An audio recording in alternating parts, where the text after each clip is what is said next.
در افغانستان узви یک خانواده‌ای دستگیر کردند که عروسی 12 ساله خود را پیوسته شکانجه می‌نمودند. به نقل عروسی نابالغ او طول 3 سال در خانواده شوهر در منطقه دولینای ویلایتی غور تحقیرو aziyat دیده است و حالا در یکی از درمانگاه‌ها تبابت می‌گیرد.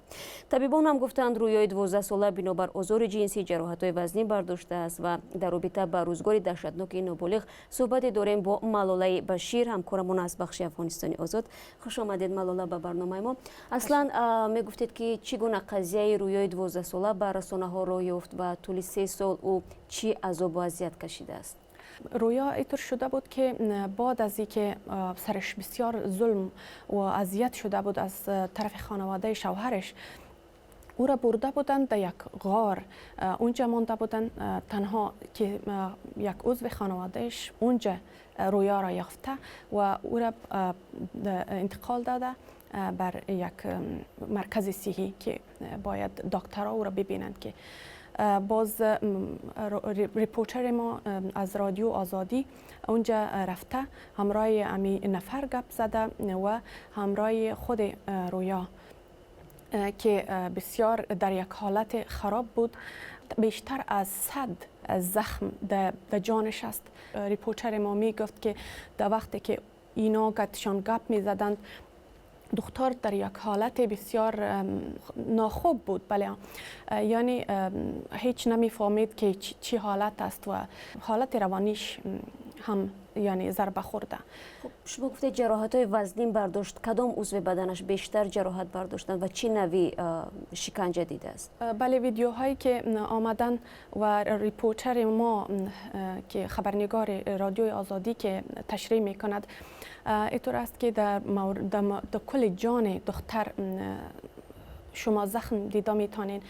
در بینیش یک بیخی سوراخ وارد شده، یعنی یک زخم کلان است و در کل جانش، در دستایش، گوشهایش قطع انبور بریده شدن، یعنی زخمی شدن و پس او که جور شدن معلوم میشه که خراب شدن امی کل حالت گوشهایش.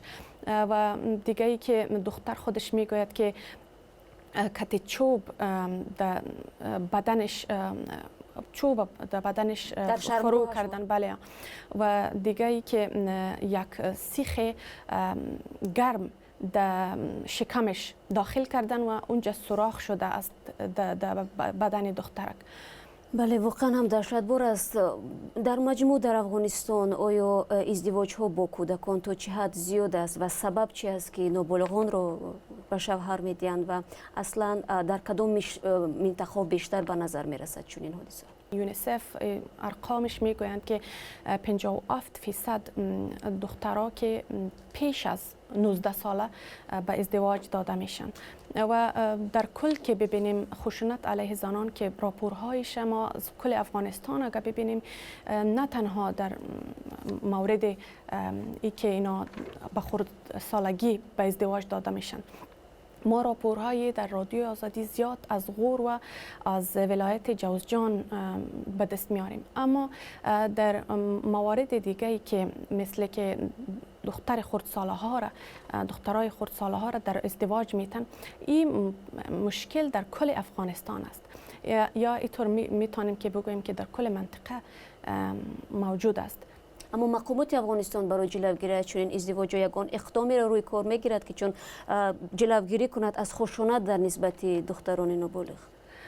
در قانون افغانستان سن ازدواج کردن بر دخترها 16 سال است و بر بچه ها 18 سال است، یعنی قانونی سنش.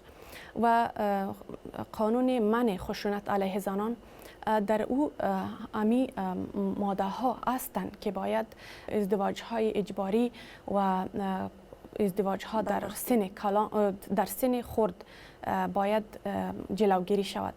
متاسفانه یگان وقت اینطور میشه که مردم راپور نمیتن، وقتی که سرشان ظلم میشن ریپورت نمیکنن بر پلیس